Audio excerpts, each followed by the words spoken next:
Well, Kansas City police released new information about the man who repeatedly raped a 71-year-old woman. Now, tonight they need the public's help to help solve that crime.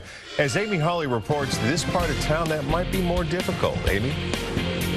Well, here at the police headquarters, they released a sketch of the man today they believe entered a woman's home on Thursday in the northeast part of town. And I talked to a neighborhood association there who says most of the neighborhoods are about 40% Hispanic. And we found out today why it is a barrier that extends beyond language. Susan Garrett is one of the people police rely on to help them do their job more effectively in the Indian Mound neighborhood, a heavily Hispanic area in the northeast part of town. She translates to residents for a living. She's telling this woman about the rape that happened last week. Even though a stranger broke into a woman's house several days ago, last Thursday, many of her neighbors still have no idea, like this man who lives on the same block where the vicious attack occurred.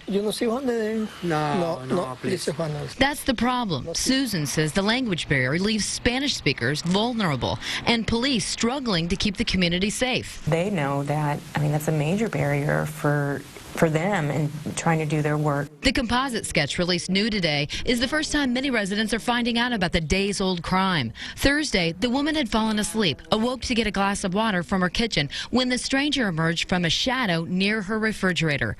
He told her to do as she was told. Police say he sexually assaulted her for 4 hours. She says too many times to count. The man also took pictures of her during the attack.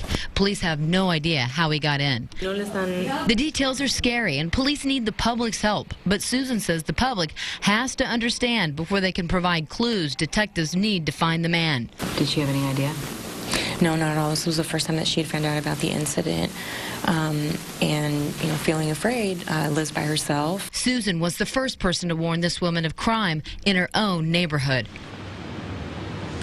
Now, we found out today the new police chief, Daryl Forte, is already planning a meeting in January to meet with the residents there to talk about the language barrier and to figure out how officers and residents there can better work together to stay safe and to help solve crime. In downtown Kansas City, Amy Hawley, NBC Action News.